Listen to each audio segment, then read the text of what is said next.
very sarcastic, Jan. I see, I don't act that out very well, do I? Oh, Alice. Yeah, that's Yeah, okay. and it's, according to my watch, it's 8:30. We have a Yes. calendar that. Good morning, and I will call the Cook County Human Services Board to order.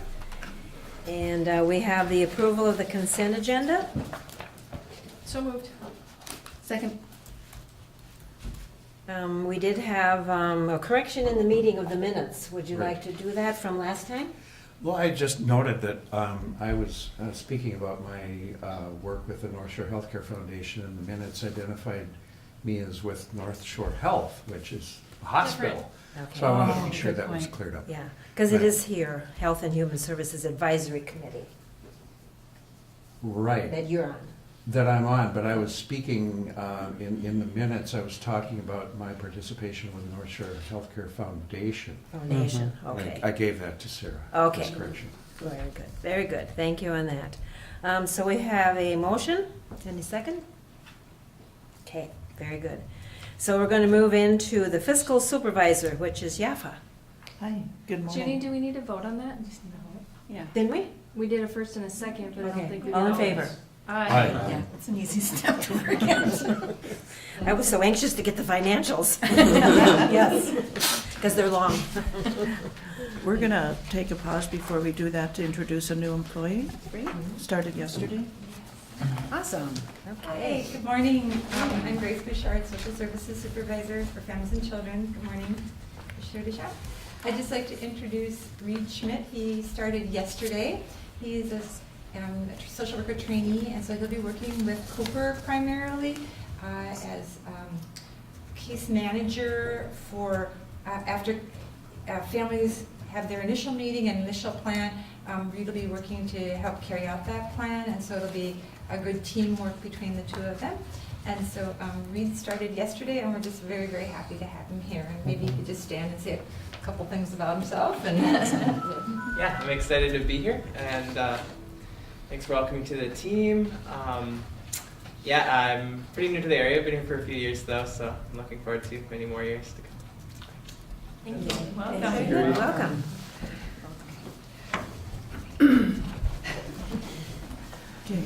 The good news is there is not going to be a quiz on the 17-page financial report. And I'm going to primarily be talking about the cover page, which has colors and pictures and pie charts, and not go into the depths of all 17 pages because the cover page covers the information at a broad level that's within those 17 pages. On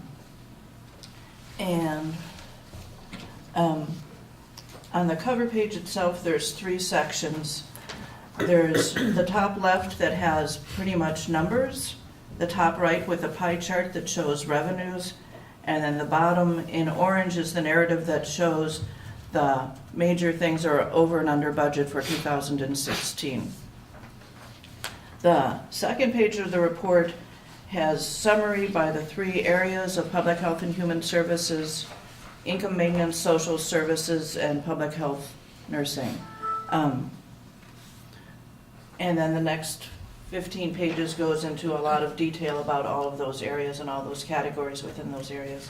But if we stick to page 1, we'll cover the major information for 2016.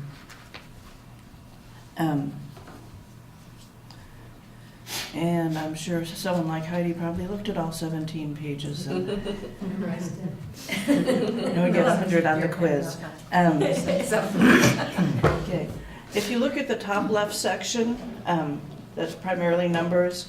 You'll see it's split into 3 sections, the revenues, and that's split into 5 different types of revenues. Below that, you have expenditures that's split into 2 areas, program expenses, which are the 3 major programs within public health and human services, and then other types of expenditures, of which the majority of that money is salaries and fringe. And then the bottom section is excess of revenues over or under expenditures, and we had an excess of expenditures this past year. And then we have fund balance the start of the year and fund balance the end of the year. And that whole category, we have what was budgeted, what we actually took in or went out for revenues and expenditures, and then percentages.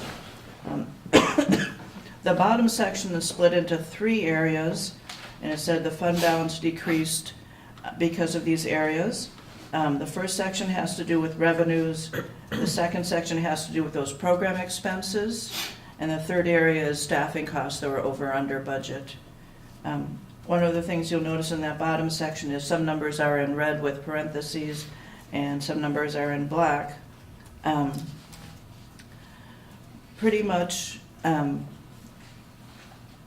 if it's red, that was more money in or less money out.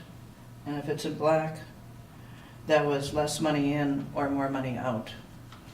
So red is good. So you can just look at Heidi's mug and see it's red and say, that's a good color. We're looking at the numbers. Okay. Usually in the red is not good. Yeah, it's Yes. Counterintuitive. So under that top section, top left section, if you look over to the right, you'll see revenues, the bottom of the revenues percentages, it's 99.1%. So we took in 99.1% of the revenue we expected. So we were 25,700 short there. Expenditures were 100.1% of budget, so it was about $1,900 over budget. And then fund balance, we were short because of that $27,671. We had hoped to not use any fund balance, and we did use some.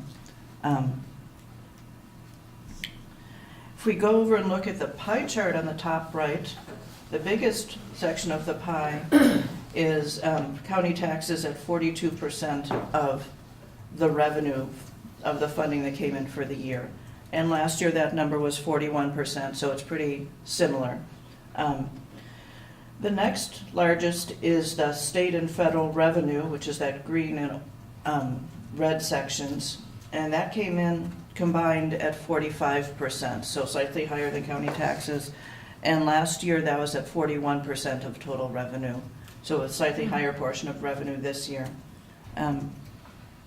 Licenses and permits are just a tiny little thing, and that's the portion of the liquor license fees that we get to help support our CD outpatient treatment program. Miscellaneous last year and this year, the yellow section was 5%. Last year fund balance was 1%. Last year fund balance was 4%, and this year it's 1%. And then charges for services were last year 9% of our revenue, and this year it's only 5%. So basically the charges for services shortfall was made up by federal and state revenue. I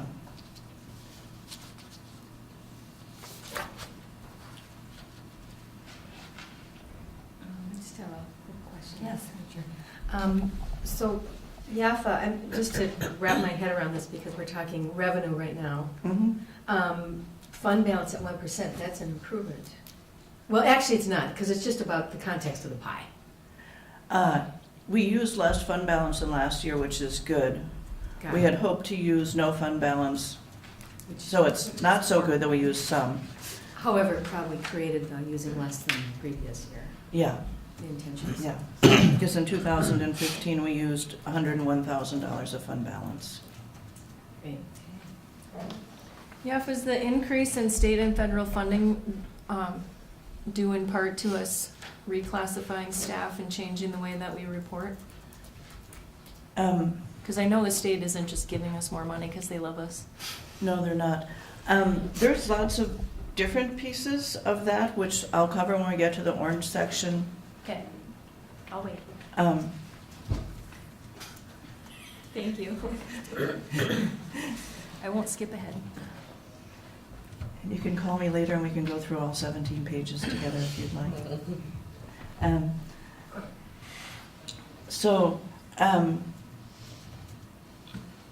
In terms of the revenues at 99.1%, the question is, that Heidi just asked, is why. So if we look at the orange section, there's a few numbers and then a dark line. In that top section there are the different types of revenues that were over or under budget in excess of $10,000. So I just focused on items that were over and under $10,000 because lots of things that were over and under less than that, because when you're budgeting, you're setting a target, and that doesn't mean you're gonna be exactly on there unless the state tells you, we're gonna give you $17,000 for this program, and then they give you $17,000 for the program, and then you're at 100%. And I have a lot of those numbers, but other numbers, there are percentages, or they're based on our client mix, or our client needs. So if the first number in the orange section is $35,173, and that was excess revenue, so more revenue than we had budgeted, and that's for the Times study. So all three areas within public health have different types of Times studies.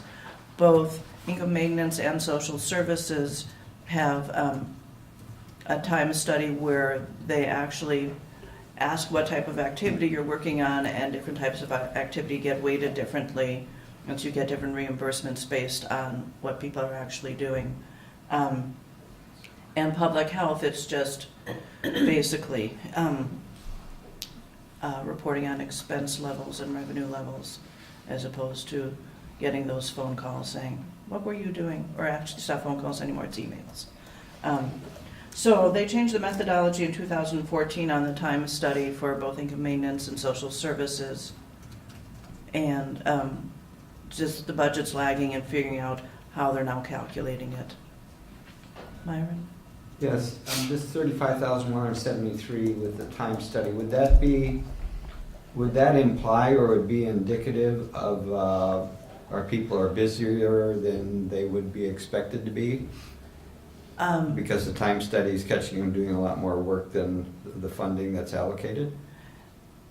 The Department of Human Services refuses to tell us how they calculate it, either the old way or the new way. And I think this is primarily not catching up with how they changed the calculations.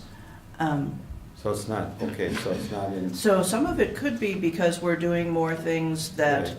have a higher value. So if you're on lunch, you don't get any reimbursement if they're saying, what are you doing right now? Okay. But if you say, I'm working with a client, then you get Yes, the highest level of that's what I'm reimbursement. getting at. And so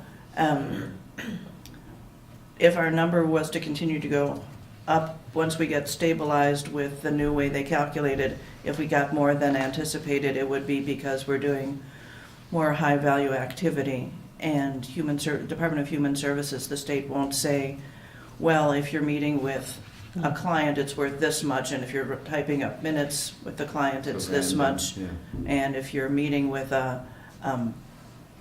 hospital to discuss the client, is worth that much in comparison. They won't tell you how much any of those are worth. But- They just say, we figure it out and you'll get the money.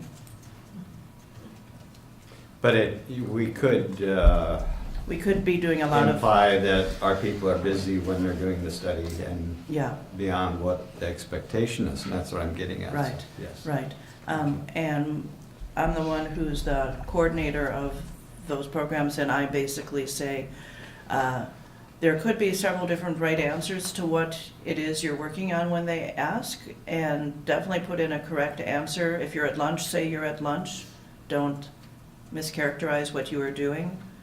But you could be saying just typing up notes when you're actually working on a client's notes. So you can say, I'm working on client information, as opposed to, I'm just All right. doing something not Thank as you. high value. So the next type of revenue that was over under budget under the intergovernmental section again is social services, developmental disabilities, case management. The revenue was under budget. There's basically two types of revenue there. One of them is working with clients who have waivers to cover the types of services they need, and one is working with clients who don't have waivers, either because they're not eligible for a waiver or because they are not yet covered by a waiver. And we have a certain amount of individuals we're allowed to have covered by waivers. And so once again, this is a client mix issue. So one of the two areas, clients without waivers, we were way over budget, and clients with waivers, we were under budget and getting revenue. So, and we were also, had less hours than last year, but it was comparable to 2014 number of hours and amount of revenue. So it's one of these things where you throw a dart and say, okay, this is what our clients are gonna need this year. And you could be right, you could be wrong, you could be high, you could be low. And so that's one of the challenges, is saying, what will our clients need this year? Who will our clients be, et cetera.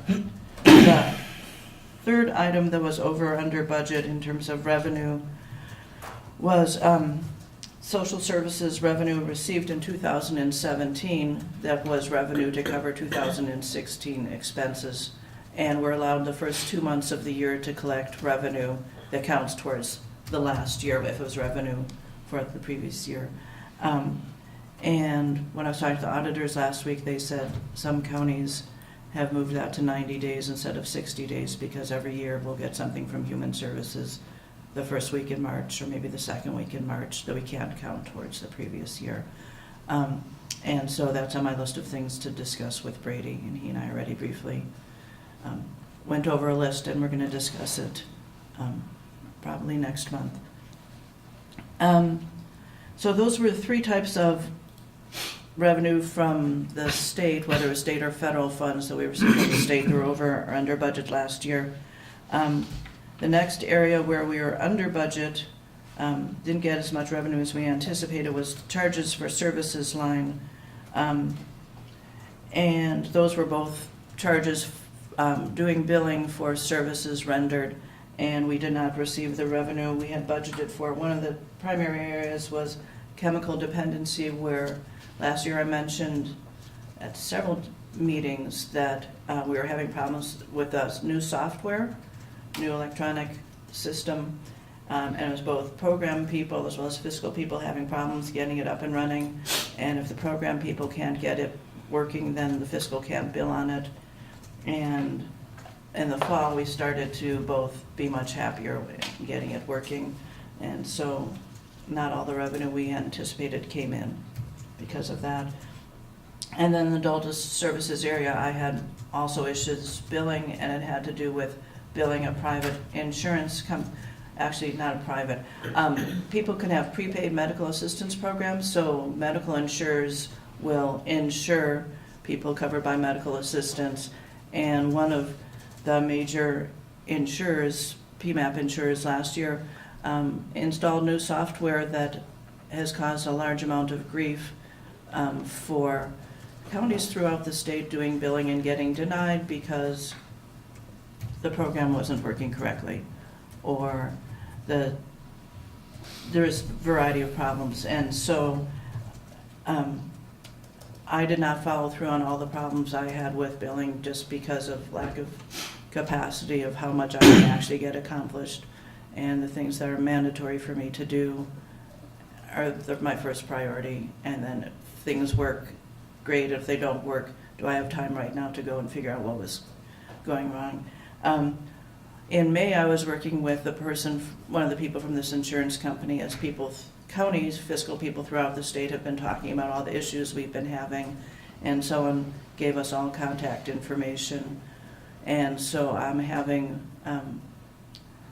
they are rebilling or resubmitting all the things that didn't clear and looking to see if they can process them and pay us. And so far, 4 times this year, they've said they've fixed their software problems. And the first 3 times they actually hadn't, and I don't know about the 4th now. So statewide, there's been issues with counties getting fund reimbursements from billing a certain, to be unnamed, insurance company that provides prepaid medical assistance program coverage for clients.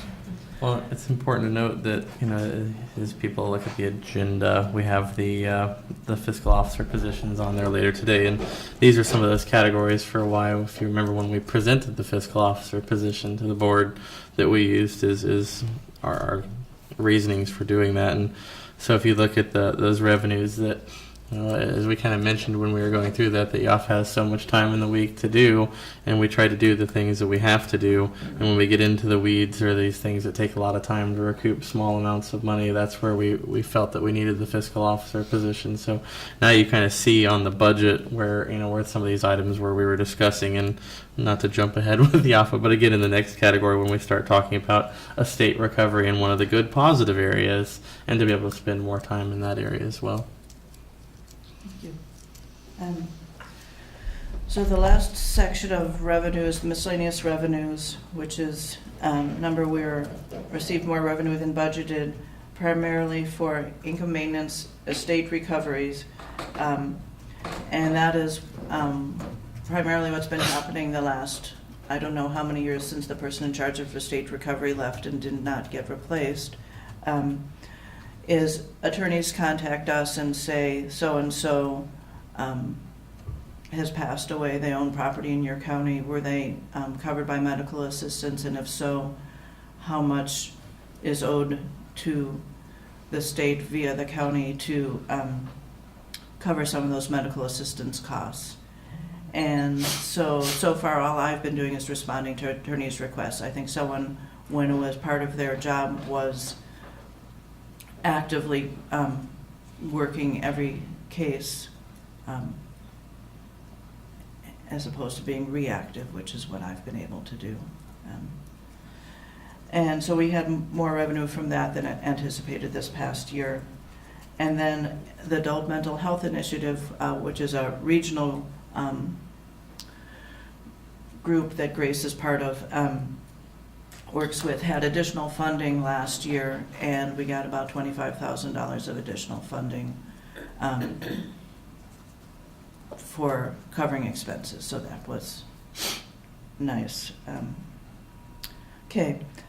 Under the expenditures side, up at the top you will see that income maintenance expenditures were at 126% of budget, social services expenditures were under budget, and public health expenditures were under budget as well. And if you look at the orange middle section, there's explanations as to why we are over or under budget in those areas. I did not budget for income maintenance public assistance expense for nursing home residents under 65 because usually there aren't any, and so when there are, there's an expense, and so do you budget for something that might not happen? And we didn't, and then there was clients that fit into that category, so we had that expense that was unbudgeted. And then cost-effective insurance expense was over budget. However, we get 100% reimbursement for that, and so the cost-effective insurance reimbursement was over budget as well. Second area where we were under budget in expenses is under the social services area, where out-of-home placement expense was under budget for foster care, and it was twice what we had budgeted for inpatient mental health treatment for children. And I think that's a statewide, if not a national trend, for mental health issues and children's mental health issues to be increasing, and treatment, awareness, treatment, etc. And the State Human Services Commissioner, that's her area of interest as well. Well, and as Yafa and I discussed, and we had Administrator Cadwell with us yesterday with our supervisors meeting, I just wanted to make the point that we were really happy that we came in under budget in the out-of-home placement category. But since we deal with, if you remember when we came to the board last year, whenever we did the budget, I've been here for longer than it feels like now. Last year when we came, we really looked at that 5-year trend for each one of the categories for calculating the out-of-home placement budget. And so while we were under this year, we actually had the highest of the 5-year trend for that inpatient treatment budget. So now when we're looking at the 5-year trend for each one of those categories, we'll actually have a higher 5-year trend across the board going into next year, if that makes sense to everyone, because we had the highest year category for 1 year in that area. So just wanted to point that out before we get into budget this year. Adult services expenses under the social services area was over budget for waivered services and case management. So that's basically working with adults that are covered either by waivers or not covered by waivers. Once again, there's certain things that you need to check off. Yes, this client qualifies this area, this area, this area, this area, so yes, they can be covered by a waiver. And if you can't check off all those areas, then they're not covered by a waiver. And then the waiver gives you specific types of services and funding for those services. So working with clients that did have waivers and clients without, we spend more than we anticipated working with those clients last year. And then public health grant expenses and grant budgets. Some of them changed throughout the year, and they went up, they went down. We spent all of some of them, we didn't spend all of some of them. And so I needed to include public health somewhere in here since I'm not saying much about them. And they're, all those little changes, ups and downs, came in under budget for the year. Expenses came in under budget for the year, and some of it is what we do here, and some of it is what we've contracted with the clinic or the hospital to provide. So after program expenses and expenditure section, you've got salaries and fringe, and those were over budget last year by a little over $50,000. And if you look at the last section in orange, there's 4 different reasons why I said we were over budget on salaries last year. The first area is income maintenance staff costs for additional unbudgeted staff added mid-year to address workload needs. Last February, March timeframe, we came and Allison McIntyre did a presentation on an increasing caseloads and the need for adding staff to address that counties throughout the region, the state had already added staff, and we really needed to add staff too. And I projected, and people working in that area, we get 50% reimbursement for that. So I projected that it would cost about $43,000 and we'd get about $22,000 reimbursement for that, and the actual costs were about $46,000.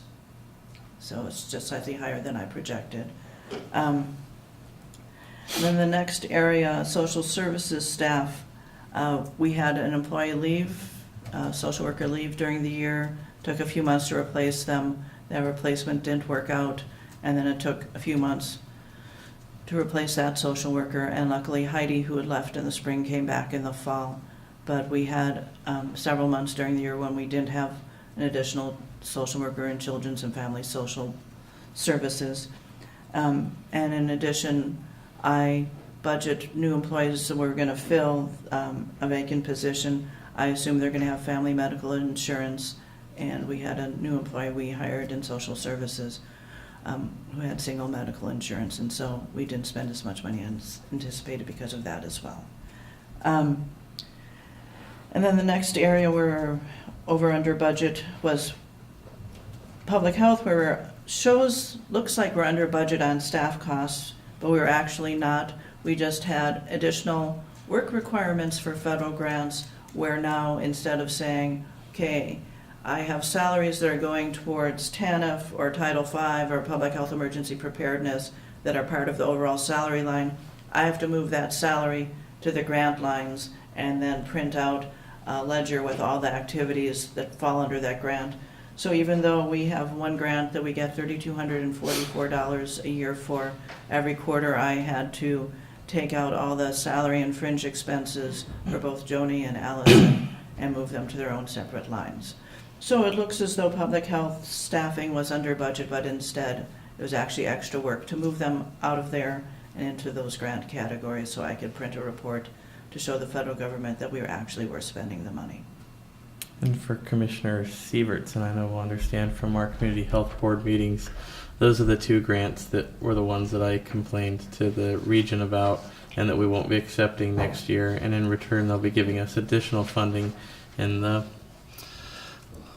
no, I'm trying to think, the local wellness grant. Local public health grant. The local public health grant. So Where we'll I don't have to do that type of monkey business for $3,200. So rather than a taking year. these $2,000, $3,000 chunks of change that require, $4,000 or $5,000 worth of administrative work, we'll be taking it in the local public health grant, which doesn't have the same administrative burden and not accepting those pots of money. So In addition to the work where I had to do like that, Joni also has to do, Joni and Allison last year had to do extensive reporting in those areas as well. And Josh basically said, if it's this little money and you want this much work from us to get this little money, no thanks. So he's doing some shaking trading. the tree. Yes, Horse trading. yeah. Which I thank you for, since there's plenty enough to do without having to be forced to calculate salary and fringe on that level. And then the last area, the administrative area, which is three of us, Andrea, Katie,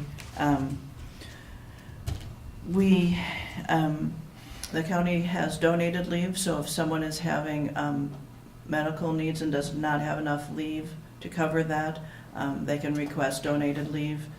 And so the people in the administrative area were providing a lot of donated leave last year to our fellow coworkers, both within our department and in other departments who needed leave to see to medical needs and still be able to pay their bills.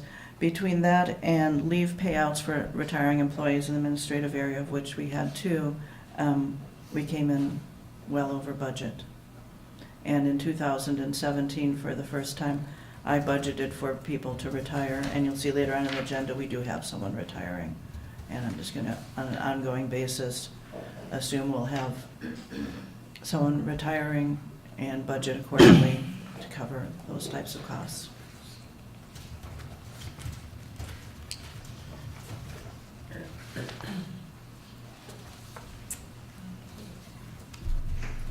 I'd like to, thank you. 98,001, on the bottom of the page, the first tier, $98,111 revenue, charges for services under budget, primarily for chemical dependency and adult services. And then I look back. Could you explain that to me a little bit further? Okay. What constitutes the makeup of that? Yeah, the chemical dependency, we have a outpatient treatment program, Yes, wilderness. the yeah. Wilderness Outpatient Treatment Program, and in 2016, we started implementing a new software program, so it would be automated rather than manual, where we put in all the client information in there instead of keeping manual records. And we had a lot of problems getting the software to work properly, both program side as well as fiscal side. So we lost money? as We a lost, result we of didn't that. get reimbursement for services we provided. So it doesn't indicate that it's an issue with the service, it's the implementation of the service Mhm. Yeah. delivery model. Yeah. Okay. So, in the fall, the program staff basically spent many hours one-on-one through the summer and fall of last year. Spent a lot of hours one-on-one on the phone with the software companies saying, how do I get this to work correctly? Why isn't this working like I thought, et cetera, and so forth. I called the software company myself and said, okay, I've been running this and it's coming up with nothing for me to bill. What's the problem? And one time the problem was something on the program side wasn't getting checked. If it didn't get checked, it wasn't going over to be a service that was billable. And then another problem I had is there was supposed to be a software upgrade that we got, but unless I called and said it wasn't working, they weren't going to provide the upgrade. And so once I called and complained, they provided the upgrade. And then I could go on and on about the various different issues that we've had with them. I would say right now it's more or less working. There's still, it's definitely not user-friendly software. The reports that are in there are still sort of feels like I'm in 1984 with software in the report section in there. That's contracted with through the state, so No. this is the state? No, this is a private I mean, company. this is contracted to a private company? Yes. That's getting, the money flows from the state to them, to you? No, this has nothing to do with the state. This is a program that we offer in the county because there's no one else offering this service. And so one of the requirements that has been coming down from the feds and the state is to have electronic document management systems for everything we do so that we're not doing things on paper anymore. And Yes. so the So software we contract got, with this company, Right. software company, and they're the only provider? they're the ones that got selected That and, contract? Yeah. right, to do this? right, Okay, and they were contracted by the state or the feds or both? Or- by our county. Park, yeah. But there's no other providers of that service? In this county, no. The Wilderness Outpatient's the only provider. There are probably other software companies out there that were was my looked question, at. the software. And the decision was made before I was hired. And I don't know what the other software companies look like, either in terms of price or ease of use of the software.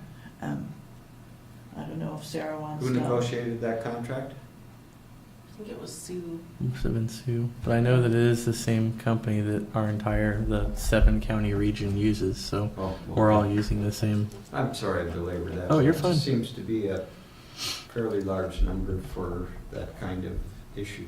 When they realized, I don't know if you guys remember, it was probably 2 or 3 months ago that they reached out to us, and because a lot of the larger counties, I know St. Louis was one, filed a complaint, and so they are reaching out to find out what all the issues we have are and try to correct those. And as the office said, I think that they're trying to move forward and improve things. So But there's no back pay or for loss of revenue. I mean, it seems to me that they should have some kind of corrective factor. and again, some of that comes. Well, some of the programs we can. What were we saying yesterday? Was it adult services or chemical dependency that we can go back 6 months? Anything where it ends up getting billed to an insurance company is 6 months. If it's reimbursement directly from the state, that's 12 months. But how do you go? Speaking frankly, if anybody's ever tried to pay or work with their individual insurance company, typically the insurance company's goal is to hold on or maintain as much money as they can as well.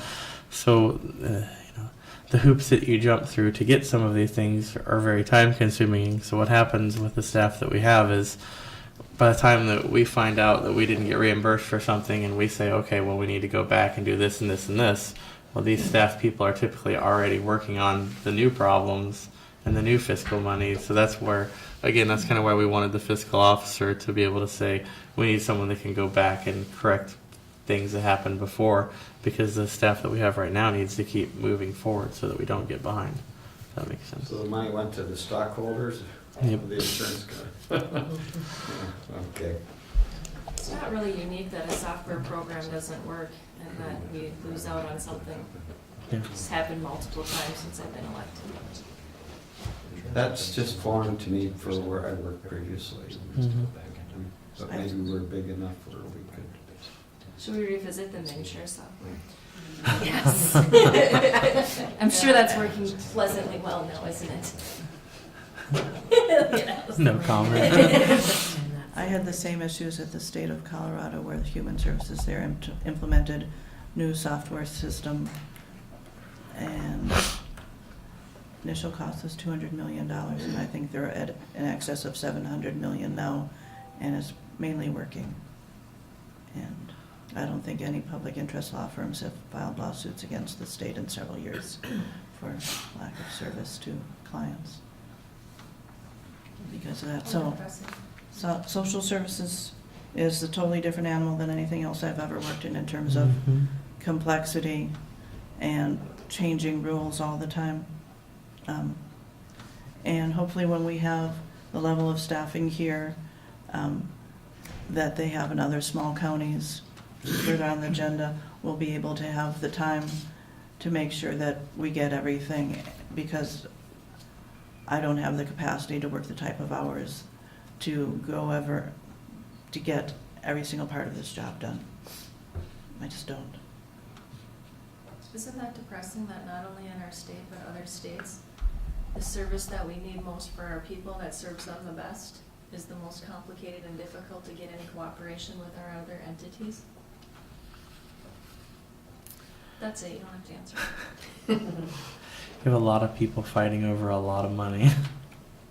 It's not even the fighting over the money to make the system so completely unusable Difficult, and mhm. unuser-friendly, and you wonder why people don't want to come in and ask for the services that they need, because just to the client to follow Mhm. the application process. And don't get me wrong, if you're listening, please come in and talk to our staff, because they will get you through the process and make it as least complicated as possible for you.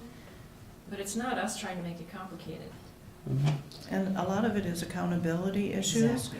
And That's so us. social workers Yes. upstairs spend a good portion of their time documenting as opposed to working with clients, and filing reports.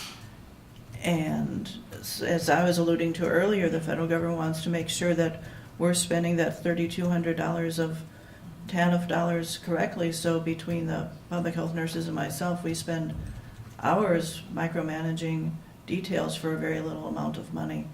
And very little is part of the whole pie of funding, Mhm. because they want us to be accountable for that money.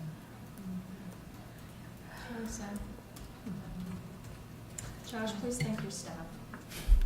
Well, while we're there, before Yafa's allowed to get away, we just wanted to comment towards Yafa's performance for the audit that we just completed, because Yafa came out of this at like 99.9%. We had nothing major and almost nothing minor that you could even.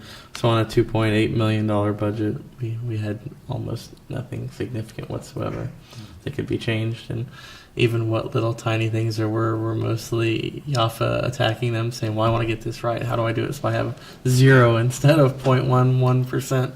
So we were just extremely impressed with Yafa, and she's definitely ahead of the curve on getting this down. That's like when I did an inventory count and I was off $1.34, and I was very angry about that $1.34. Yep.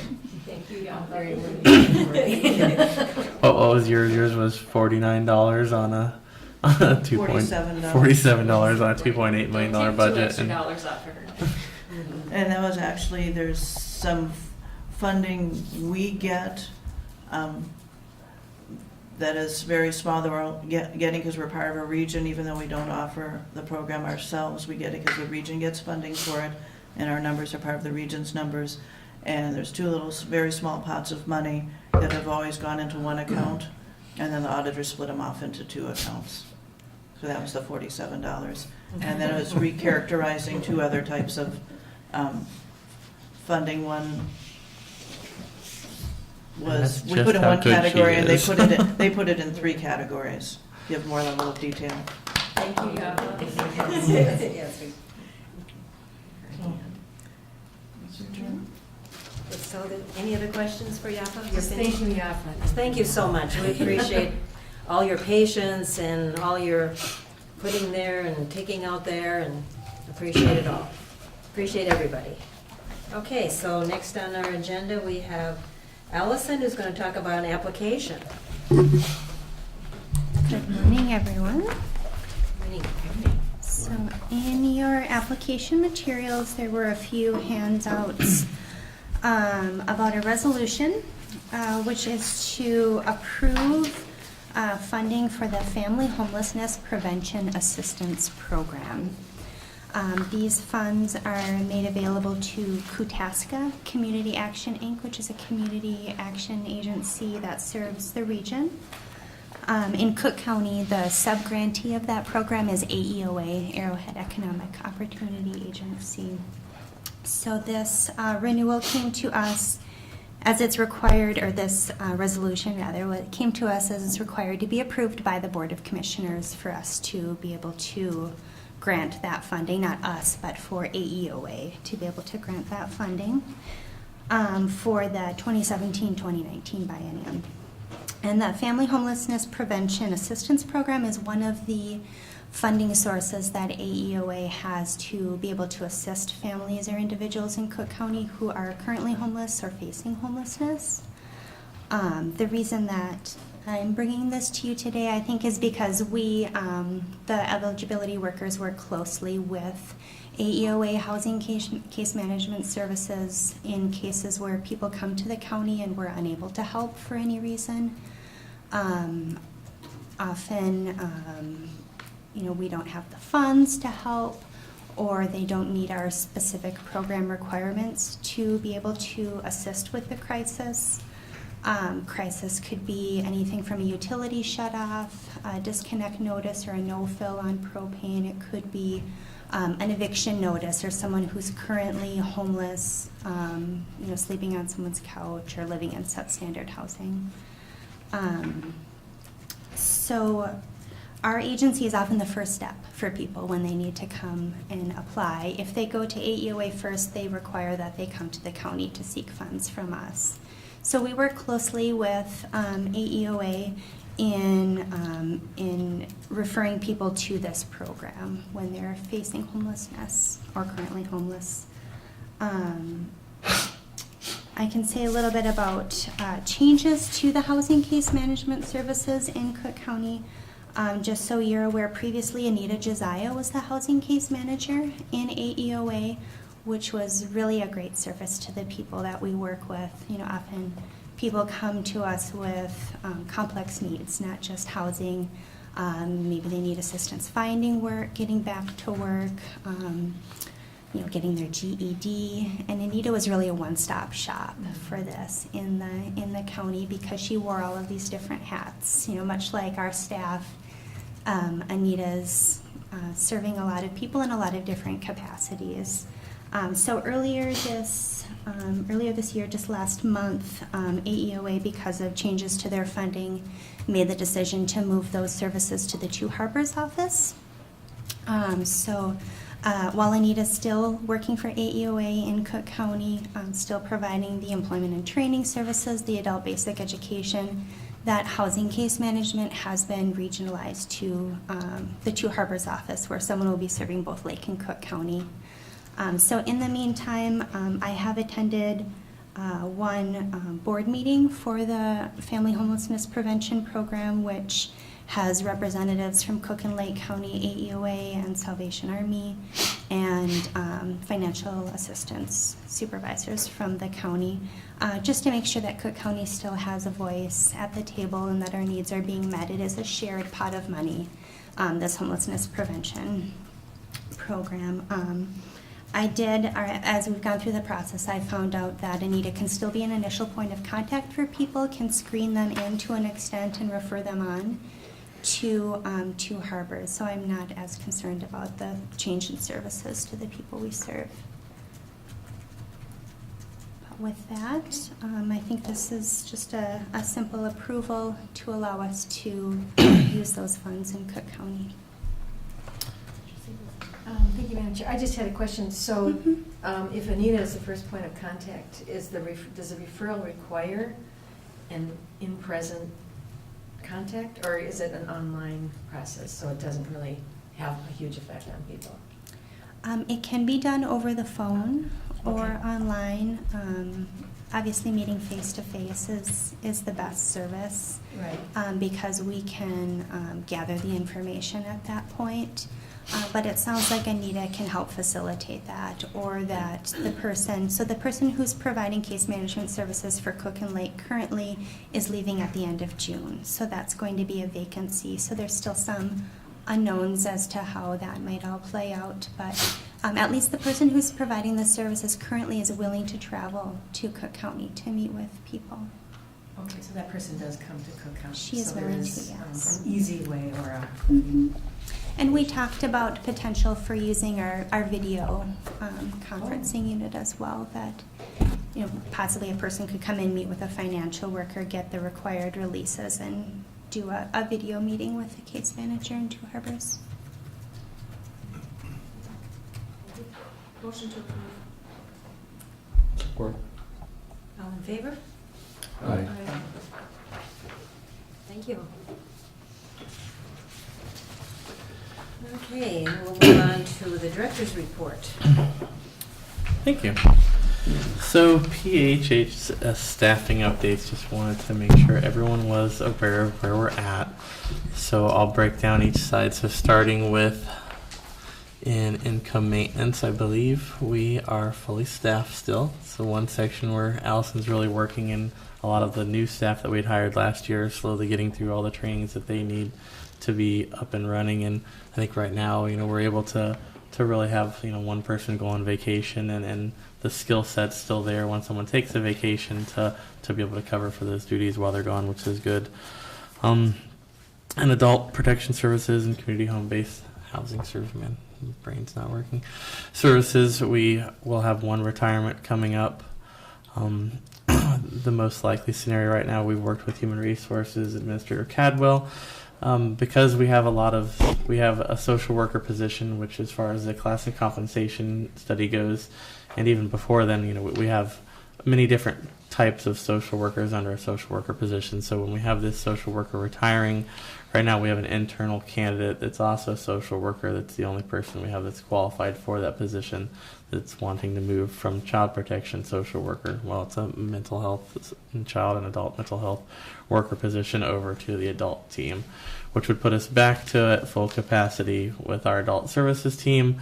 And with our child services team, we would be in an area where I'll be spending a lot of time probably helping Grace, our child protective services supervisor, and then really moving this forward. As you know, we met Reid this morning, and he's a social worker trainee, and then we have Cooper, who's been here just over a year now, I believe, a year and a half, and then so we'll have an extra position open as well. And I think what we'll be able to do is the Minnesota merit system allows us to go back in for 3 months to go back into a pool of candidates that we already have open.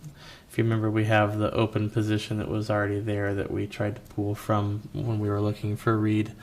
From what I'm told, the mental health positions are a little easier to fill than the straight child protective positions. So we should be able to, we'll still post it again through the county, but we'll be able to use the same pool of people that we used, that we already received for the last position, and hopefully we'll be able to go down the list a little bit further and find somebody. If not, we might open up that social worker trainee possibility again. Just as you can imagine, it's difficult with a small staff size for Grace to take on multiple social worker trainees. So we'll hope that we can do the best that we can with what we get in that interview poll.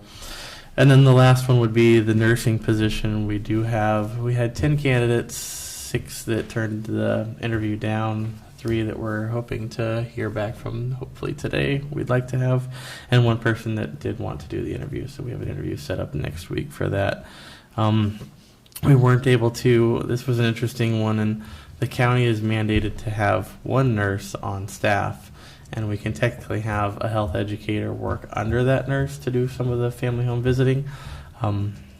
Typically, and I agree with our public health nurse, Joni, that I'd like to have 2 nurses on staff, just because sometimes with vacations or different things, it means we don't have to go like that week without services. But if we don't have a second public health nurse, the state allowed us to also recruit for a public health educator for this position. So we didn't have any public health nurses apply, but we did have some really good public health educator applicants. The downside of that is they do have to work under a licensed nurse to do some of the tasks. But, and I think Jerry would agree with me, that we kind of spoke with this a little in the advisory committee, but there are other tasks that sometimes we can get from the public health educators that maybe the nurses don't have. So like we had a few people applied with master's degrees in maternal and child health, some people with more like public health, population health backgrounds. So it does kind of in the same way opens us up to more of those preventative services and maybe some new ideas and fresh ideas for preventative services that we've been looking into. So those interviews will be, I believe, next week. Yes, next week. So I believe that's everything, unless anybody has any questions on where we're at currently with staffing. So Minnesota legislative updates. I'm not sure where everyone is with what you've read. For the most part, we had the Minnesota Association of Social Services Administrators conference about 2 or 3 weeks ago, and that one's usually there just to talk about the changes on the legislative. This year was a very much just level year for us. For the most part, the Mets, the Max's big push this year was to get the additional funding for the Mets system to get, you know, the system to work and to fix some of the problems that the counties are still having. The state kind of felt like they had thrown enough money into that and gave us level funding for that. So we're probably still in for a long ride to get the changes that the counties want completed done. Child protection, we had the same issue. If you remember, the Child Protection Task Force released their report last year with their 50 needs for what they felt. One of those things was to decrease caseload, have a decreased, a ratio that each, child protection services workers should have more than, as well as new workers. They wanted a 75% caseload for new workers. From what our lobbyist said, it seemed just in general that, and this was before I was here, but when when they did the big changes in child protection, 2 or 3 years ago, with the large budget increase, that the general theme in the Capitol was that, child protection, we already took care of that problem, we're done with that. So level funding in that area. One of the other areas that was a concern for the county was the child assistance programs and funding for, the governor asked for funding to create new child care centers and child care programs throughout the state. Although we didn't get any of the demands yet for that, I know that in the letter, with the current, I don't know how you want to say it, the current Monday, that he line item vetoed from the House and Senate's budgets, that one of the demands that he has in there for them to get their funding, receive their funding back, is some of that additional CCAP money. One of the things that the legislature did pass was, instead of giving the money to Human Services for CCAP and other additional child care fundings and that revenue, they did create a kind of a grant-based CCAP type system through Department of Education. They felt like it was easier to give that money to the Department of Education. It was more of a win than giving it to Human Services.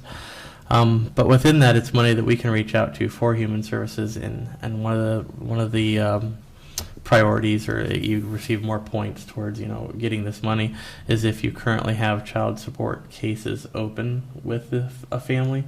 So a lot of the families that we have that we currently work with, I think it's up to $7,400 per year that we could reach out to for child care for any of the open cases that we have. So it's a longer way around to getting to it, but there is extra money there. And as we move forward with this budget year, one of the things I did sit in on was a really good discussion with the state and some of the larger counties on how we use our CCAP money.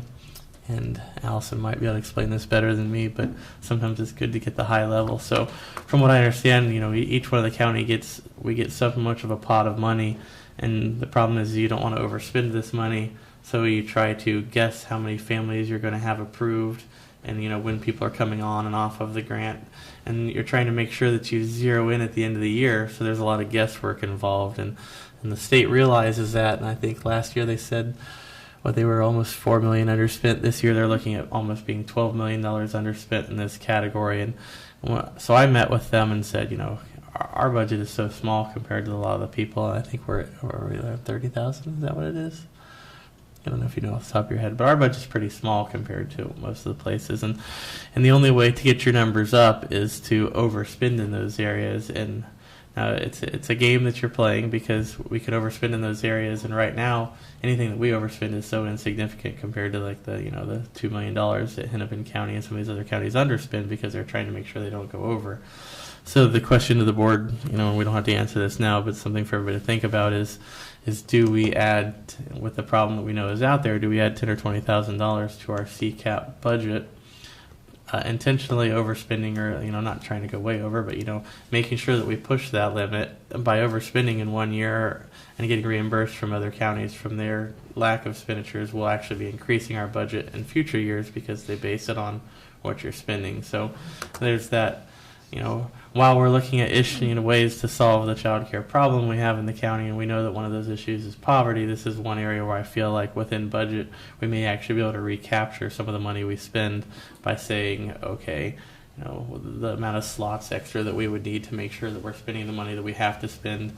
And then if we can go over to make sure those slots are always full, we're just realizing that we might have to eat some of that money, but the likelihood, obviously, if working with the state, they won't say that this would be reimbursed, but they will say, we have a 5-year trend of being underspent every year, and we've been able to cover for the counties that have overspent. And that kind of takes us into childcare discussion. We did have the meeting with June 5th with Northland Foundation. It was nice too because Bill Hansen from Lloyd K showed up as well. I thought the poverty and the childcare discussion both went very well, and they kind of blended into each other. As we move forward with childcare, Administrator Cadwell and I have 2 big meetings coming up. One of them being with the architect that worked on the community center expansion before, just to be able to look at, what are the possibilities and feasibility of adding to that building and what that would look like. And the second one would be a meeting with, and I don't remember his last name, but Mary from the EDA set us up a meeting with the VP from Spectrum that's looking to build the assisted living facility out in the EDA park. And they're at least open to the idea of what a multi-generational building would be, with having the assisted living and maybe some kind of a child care add-on to that building where we could do, more volunteer hours and stuff to help out with keeping the ratios with children up. So those are the 2 big meetings we have coming up. I plan on getting our larger group back together soon, and based on the survey results from a Cook County Community Ed survey that was released in 2015, we kind of have a lot of the data that we need. So I came to the board before to look into possibly doing some kind of survey and reaching out to a consultant. I haven't necessarily ruled that out yet, but we did find a survey that was done by the CCEA. It had very good numbers, which meant that our confidence intervals, or the reliability of the old survey that they did in 2015, was very strong. So I think most of the child team that we've put together from the school and GES and all of us put together all realize that I think we have a lot of the data that we need. So if possible, I would rather save the money and not spend more money to find out more of the answer that we already know. And what that is that as we move forward, we realize that there's really 3 areas to this child care discussion that we really need to look into. The first one being the obvious of quantity, that we know that there's a quantity issue and that we need to solve that. And fortunately or unfortunately, that's the easy thing to do. We know how to build more or to add more if we have to. The quantity is something that, we can, with money, we can tangibly take care of. The second issue that we know, based on a lot of the answers we have in the survey, is that just opening up a new center, we don't know that the money is there, that the people that need child care could actually afford to use the child care that's there. Looking at the incomes of the people in the survey and the amount of money that the average person pays for child care, we see pretty quickly that it kind of reflects the service industry environment that Cook County has. We see that the majority of the people that are receiving child care in the county aren't full-time, which is very anti the actual trend throughout the state where most children are full-time. And so that makes a more complicated, one, in a poverty issue, and 2, in an issue of when the child care providers we have need to know, what their weekly income is going to be, and we're trying to fill in this puzzle of part-time person here, part-time person here. So, so that gets us to the 2 problems. We have the quantity problem and we have the poverty problem. And each of those, the poverty problem, I think we discussed last month that there are possibilities. And I think that Northland and Lloyd K were both open to the possibilities of saying, whether we do some kind of and we had to get to the legalities of this, but some kind of way to do our own sliding fee scale or an endowment like what we do when we send the kids to the community colleges or something that would be able to backfill the amount that these children would be worth on a county level. And we're not really sure what that would mean yet, and that's, I think, the goal moving forward is to get this big group back together and create teams to work towards each one of these problems. The third issue that we have, and I think this is one that it's kind of new that we're getting to, is, and this has a real tie with public health and human services, so it's something that we'll stay involved in, is that we look at the quantity issue, and we have a problem with, we have a lot of high needs children in the community, and these high needs children need the same level of daycare that everyone else has, and a lot of times they need, you know, more one-on-one service while in childcare. And just the way that the rules are in the state, you know, the school gets so much time with them during the school year, and outside of the school year I know that they receive less time than what they do during the school year. So a lot of these children, unless we start working with them, you know, really early in the year, and we know that they need something in the summer, they're going into regular child care, or the ones that are under 5 all year round are in regular child care. And so when, you know, when you already have these pushed numbers where you have, you know, possibly one provider with 10 children, and then if 1 or 2 of those are high needs, you know, that's a lot of what we're seeing in the quantity or the quality of the child care, because we're putting people into positions that they're just, you know, that no one's capable of doing.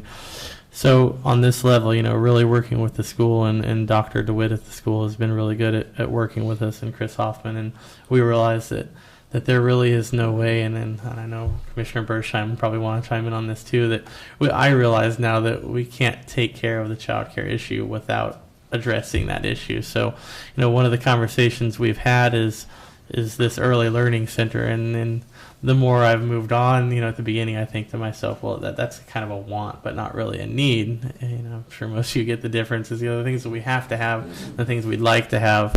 And now I kind of see how that was the final product of where this team had gotten to like 2 years ago when they had met. And that's because, you know, we're not going to get to the answers that we need with childcare unless at some point we address the fact that we have this early learning gap, that we're not addressing these children while they're young.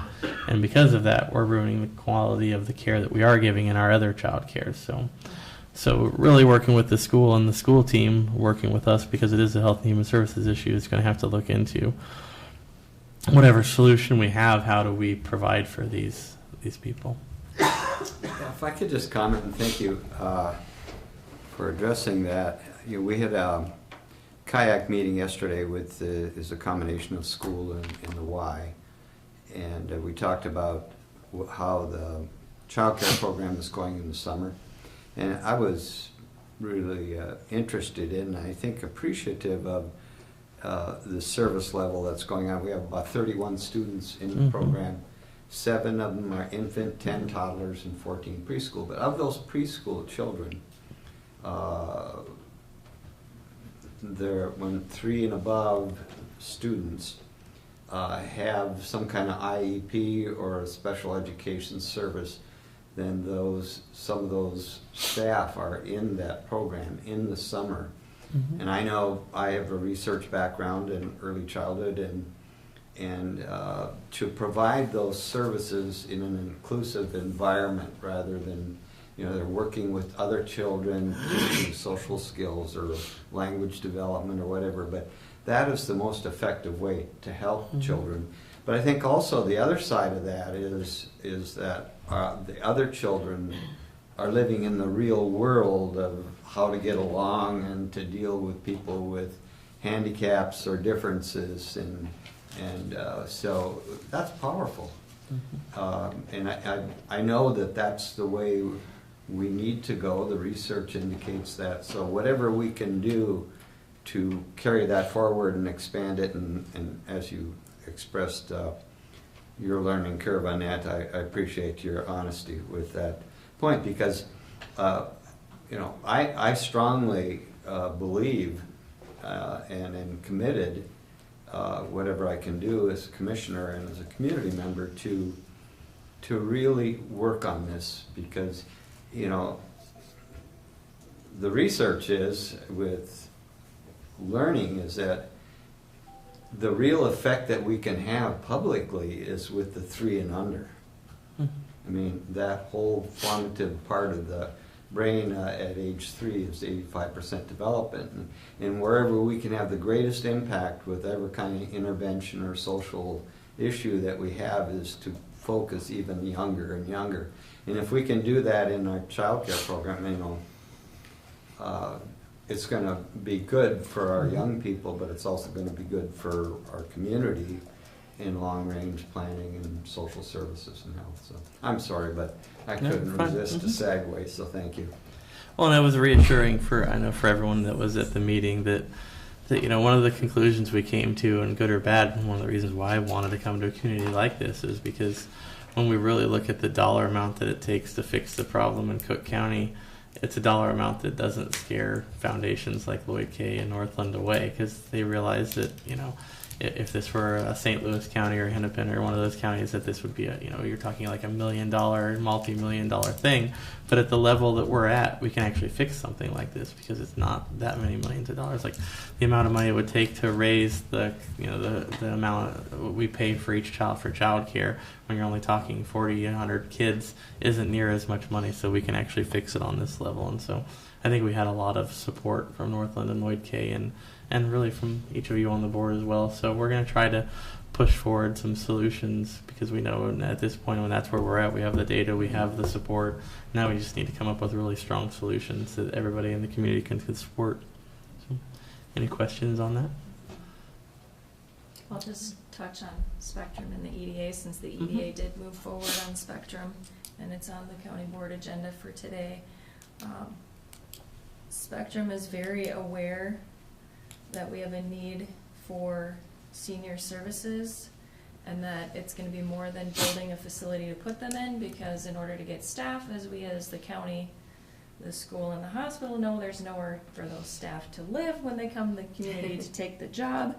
So most likely Spectrum will have to build a facility that also houses its employees, which then come with families and children, and there's no daycare available because the waiting list I've heard is still 25, so they will also need to include a daycare system, and they're also very aware that integrating youth and seniors in a program together is beneficial for both sides.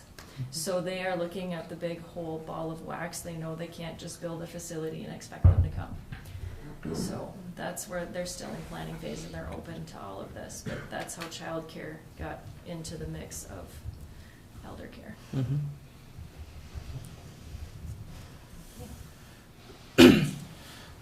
So the next thing on the agenda, and I'll let Administrator Cadwell jump in when he wants to, is we had a conversation the other day about the non-mandated levies, and Jeff had mentioned to me, and this is just something I'm familiar with other counties that I've worked in, that a lot of the non-mandated levies that are in here are really public health and human services related entities, and we just wanted to open up and start the discussion and whether we would want to move forward and have some of these as we're looking into next year's budget and look at some of these that are definitely public health and human services related and look at including these into the public health and human services budget rather than having them as their separate line items outside of the budget. So as I look through here, we get to some of these such as Violence Prevention Center, the Senior Center, Community Ed Recreation, Birch Grove Recreation, Birch Grove Foundation. There are quite a few of them, even voluntary attorney and legal aid, which is, could easily go into the attorney's office, but also these are, major health and human services issues as well as, when people go down the road and don't get the legal services they need, their likelihood, how long they're going to live, how much income they're going to make in their life, all these things are affected by them getting the legal aid that they need.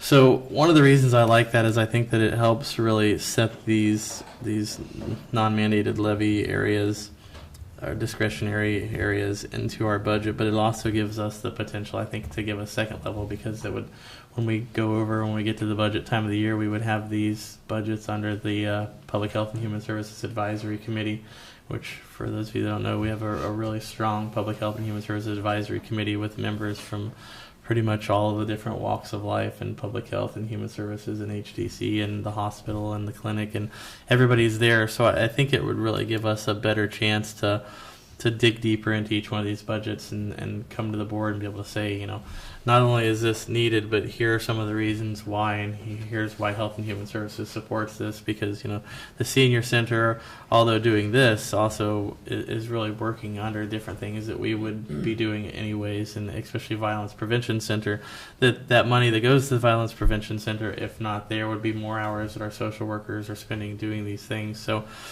in my opinion, and I kind of agree with Administrator Cadwell, that some of these could definitely come and fall under my budget, and I think it would just be a way to also to kind of scrutinize them and see how we work better with these to fit them into health and human services and where their role is. And as I said, one of the things while I'm here that we're really trying to do is continue to look at that cliff analogy. And some of these are really those, a lot of these discretionary nonprofit things that they're doing are the fences at the top of the cliff that we don't necessarily do as much because we're so much into the weeds and saving people when they fall off the cliff. But a lot of these are those fences that we put at the top of the cliff to keep people from falling. I don't know if Jeff wants to. Yeah. Thank you, Mr. Beck. We talked about this in our budget committee meeting last month, and we talked about the amount of time that we spend, and we talked about discretionary and what that really means and what we're looking at. And it occurred to me that many of the items on what we have as our non-mandated grant list typically are things that really fall under public health. And then I take a look at some of the other things that we have on our non-mandated list that fall under our authority, the statutory authority that we have to support arts and culture. So we had this conversation. I asked Josh if he would bring it up here. We'll have a longer conversation about it this afternoon at our committee of the whole, where we'll be talking about, does this make sense? And since before I got here, the board has set a limit or a budget or a percentage of some sort of a guideline for what we would spend on these types of things. But I think it makes more sense for the Health and Human Services Advisory Board to take a block of money that they're going to use to spend on public health related issues because they have the ability and the technical capacity to evaluate the potential impact. They also know that what the cost would be on human services if those public health services weren't available in the community. So in a really rough number, if we looked at last year's non-mandated summary and we just looked at the $147,000 of non-mandated lists that we have, and you can see the list so I'm looking at just the bottom section of those lists, about 110 of that would be considered public health. So a proposal would look something like putting a block grant of 110 or 100 or whatever the number the board chose to put into the human services budget for public health related contracting for services so that we don't have to provide staff to do that. And remember the average FTE with benefits for the county is about $70,000. So $100,000 of purchasing additional services to mitigate the need to hire additional staff can be a significant value. And then we would bring down the non-mandated things that are left related to arts and culture would be $25,000, $30,000, and that would be a significant. So I'm hoping to streamline the process for non-mandated. I'm also hoping that we can talk about how to categorize these things so the right people are reviewing those, and the board is not spending all their time evaluating grant requests for $1,500 or $3,500. We have bigger problems that we need to be concentrating on. So I wanted Josh to bring it up at the first time because I wanted his group to hear it here today. I know that we'll bring it to the advisory board in July so they have an opportunity to think about that. We'll have an opportunity to have a conversation about it this afternoon, and then as we move forward, we'll make decisions as we walk through the budgeting process. But that's kind of, it came out of the budget meeting, and Commissioner Starley and Bersheim said we need to do something different with this. And this is one proposal that we're coming up with for doing something different with us. We felt like it'll make the board's job easier because it allows us to, just watching how it was done last year, and we kind of went through them line by line, and each one of them is so different from each other. It's hard to put them in context when you're going through line by line at a budget meeting as the board, and this kind of allows us to say, okay, well, we can take these to the advisory committee, we can put them in context of how they, work with each other, and it just seems, it'll help everybody that way.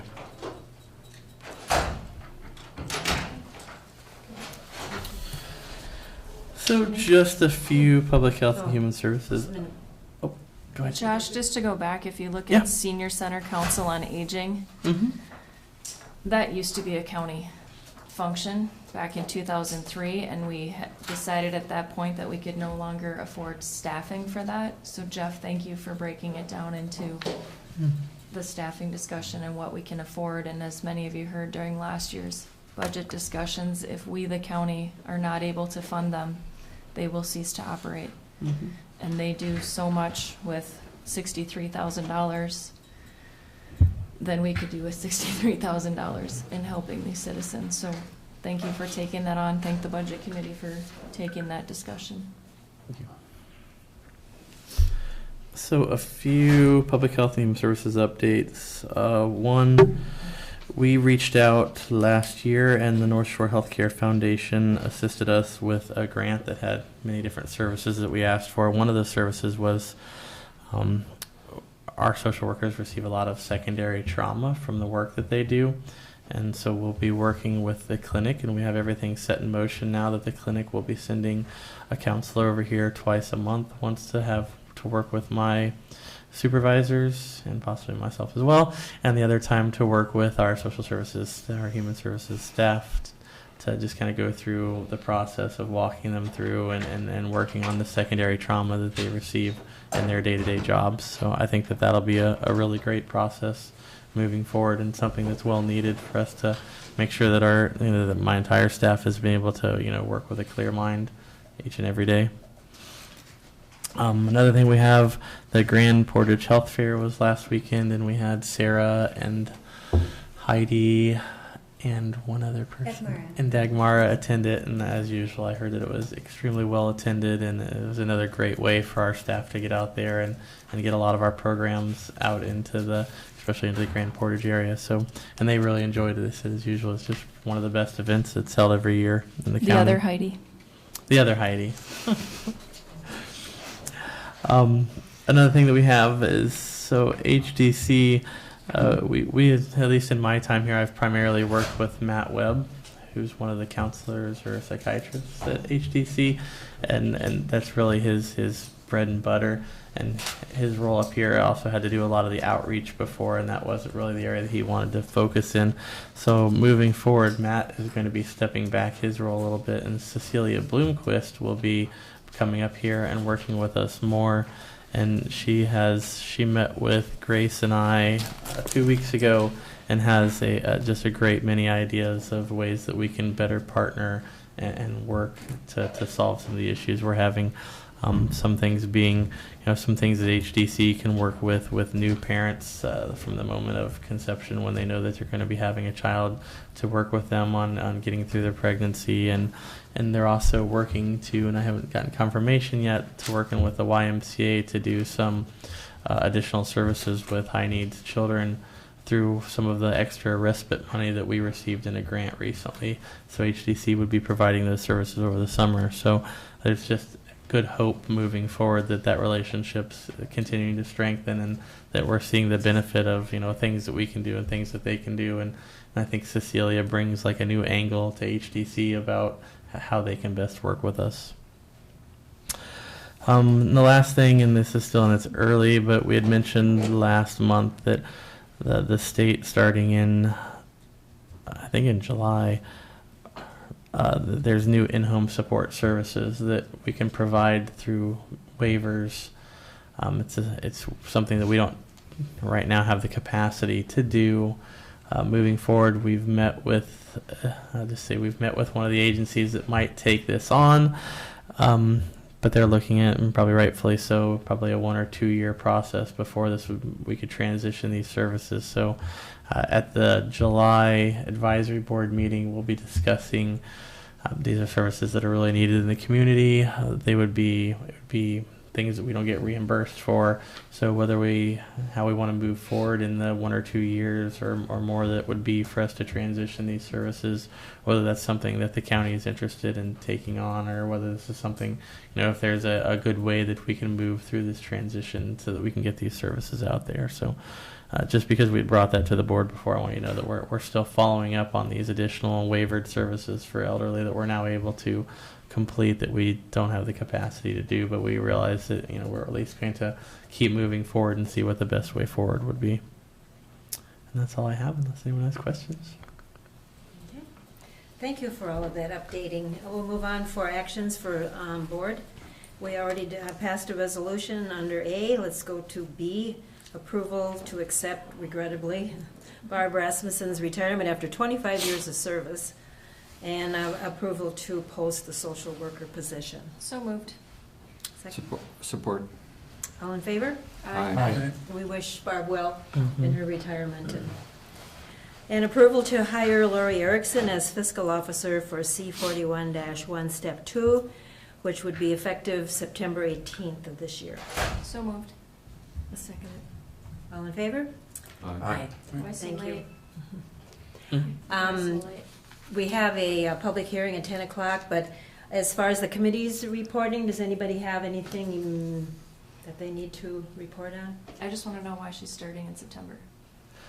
Not now. She is currently working for Ramsey County, and Oh dear. Yaffa Stealing from another county. and Yaffa has quarterly reporting that month before, and they both have vacation time that month. And as you guys knew, it's a position that we need to start recapturing a lot of the revenues that we have. But it's very important that we want to be effective when the person starts. And if Yaffa is too busy, then the person's going to be sitting around a lot. And we try to be as fiscally responsible as we can. And September just made more sense for her to start. Then the applicant was okay with that, and Yaffa was okay with that, so it made sense for all of us.